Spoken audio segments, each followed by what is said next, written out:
किती कंटाळा आला आज काम करून करून. आय आय ग सुनबाई, अगं कुठं गेली बिली का काय टळली चुगल्या करायला. अगं चहा आण ग, चहा म्हातारीच्या गळ्यात जरा ओत चहा आणून.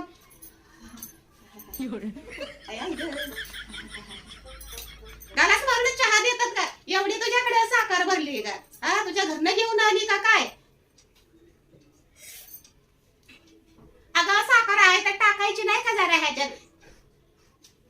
I I I I. सुनबाई जरा खायला आणते का ग? दे जरा बाई, भूक लागली, सकाळपासून उपाशी आहे. काय पोटाला आण बिन काय देव म्हाताऱ्या माणसाला का काय? आण लवकर जेवण. हाय हाय हाय हाय. अगं जेवण आण ग, जेवण आण.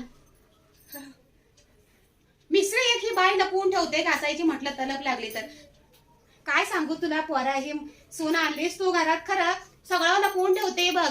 चहा बनवून दे म्हटलं तर साखर टाकत नाही. जेवण आता मागते मी 4, सकाळपासून 100 वेळा जेवण मागून जेवण काय तिचं मला जेवण मीच बनवलं पण देणं काय तिचं होत नाही. हा मी म्हातारी बिचारी कुठेतरी जाते ठेवून म्हणते आणि चहा आणून देते, ते बाजूला ठेवून जाते आणि म्हणत सुद्धा नाही की पी म्हणून.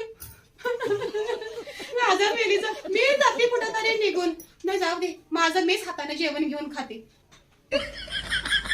नाही बाबा उठायला होईना झालं, एक काम कर तूच आणून दे. तुला बी नाही जमत बर. हॅलो बरं नको म्हणतोयस, बरं घेऊन ये घेऊन ये घेऊन ये पटकन. गेली वाटतं बाहेर गप्पा मारायला. हिला चुगल्या केल्याशिवाय काय जमत नाही. जेवण तर शेवटी हिने दिलंच नाही, माझं मलाच घेऊन खायचंय.